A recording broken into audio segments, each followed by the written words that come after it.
Emily was travelling to Gladstone to her home to pick up some mail.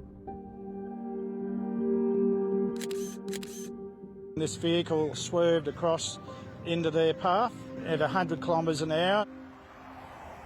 Where it happened, the Bruce Highway had no shoulders to leave the road. It was just a big, steep table drain. So at that sort of speed, it wasn't a good situation at all. Leyland Barnett's niece was killed on the Bruce Highway south of Rockhampton back in 2020. The collision was way down there. It'd been approximately 20 metres to 30 metres away, but this is pretty much close to where we found the tyre in the table drain. We find stuff all the time when we come here. He says as traffic increases, this section of the Bruce is becoming less safe. If the road was wide enough and the shoulder was nice and smooth where they could get off the highway without going into a table drain, we need to make it safe. Above all, safe for people to use it. The Bruce Highway is a 1,600 kilometre road which begins in Brisbane's north and ends in Cairns. The first 150 kilometres or so is like this, dual carriageway. But from Gympie to the far north, it's all single lane. The Bruce Highway is the backbone of Queensland. It carries enormous amounts of freight, tourists, livestock and agricultural produce, as well as people just getting to and from work and travelling around their communities. But unfortunately, it's a backbone that's broken.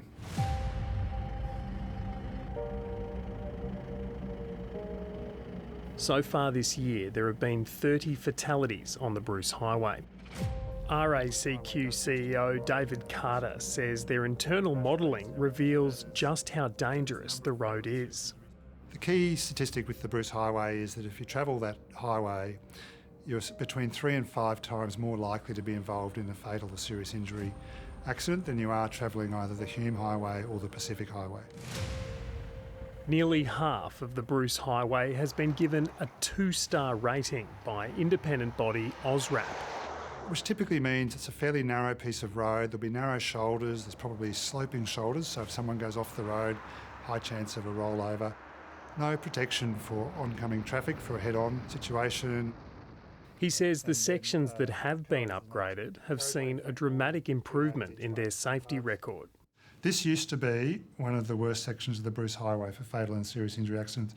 It's now become a really good dual-lane carriageway with good separation between traffic coming in different directions. It's now one of the best.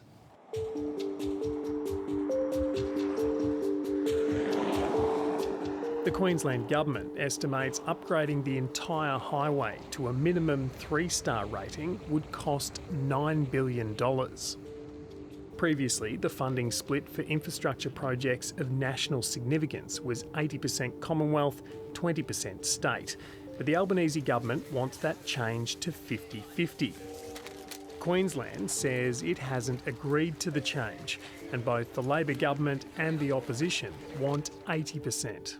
As long as the Queensland Government agree to take away all funding for public transport, all funding for urban roads, all funding for projects like this, of housing and everything else. We're not going to let that dispute over the funding share get in the way of us accepting the funding that's on the table and getting projects started. Sorry, thanks very much. I've got to get a plane and so do half these people.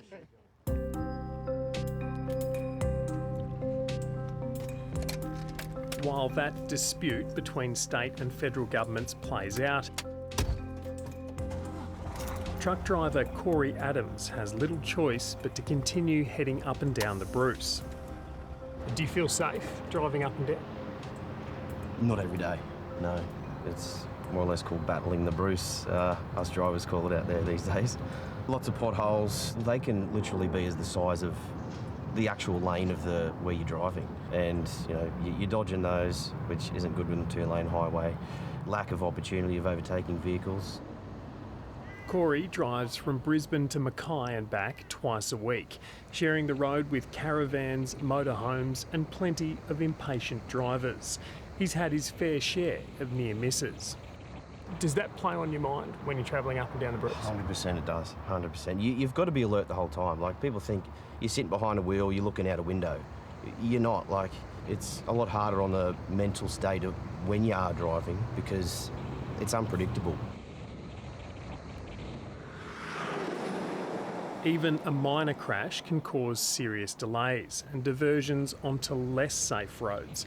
While some might argue improving the road won't stop poor decision-making, Corey disagrees.